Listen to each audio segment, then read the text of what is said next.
Villeneuve has a grasp on character-driven narratives, small in scope or large in scope. Thanks to Frank Herbert, here's a story that's on that scale, but with characters and relationships and stories. You know, and these were the things that made me want to act. There is no call we do not answer. There is no faith that we betray. Dune is the story of the Atreides family that falls into the trap set by the Emperor, who is getting more and more jealous of their growing popularity.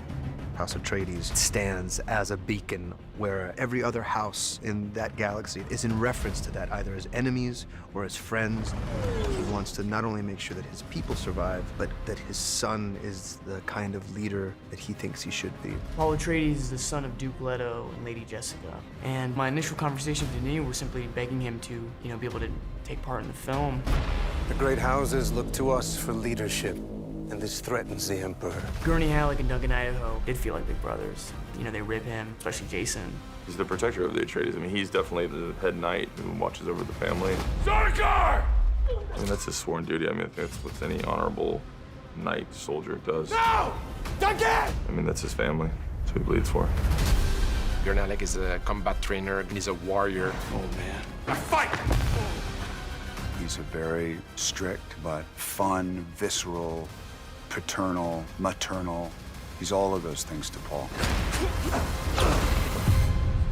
Paul Atreides, you are your father's son. You are my son. Lady Jessica is part of the Order of the Bene Gesserit. This order that she's a part of, we can say, make her perhaps the non-traditional partner to Duke Leto. This group of women who carries enormous strength and power. They are bodyguards, they are fighters, they can read people. And this is what Jessica is having to deal with, being a mother, a lover, and this Bene Gesserit.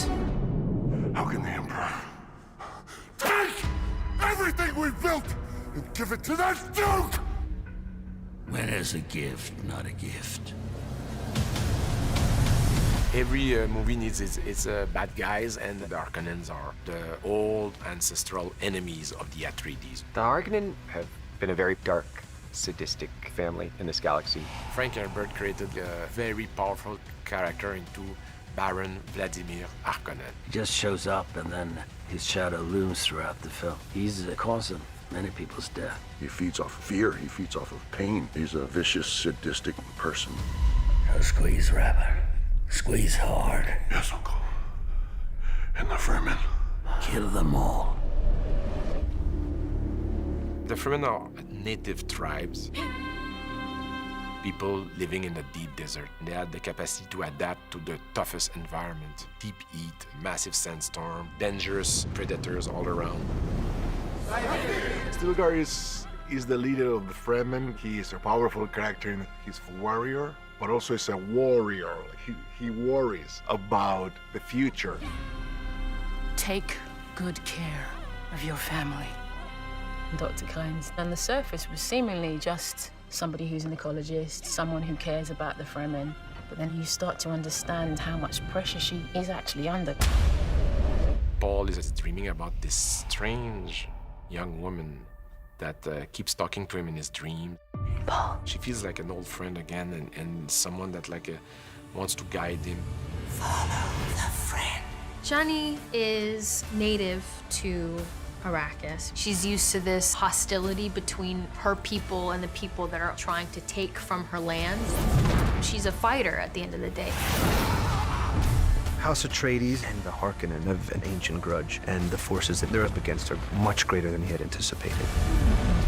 They're on a path of conflict, and it's the moral catalyst to Paul's arc towards something greater.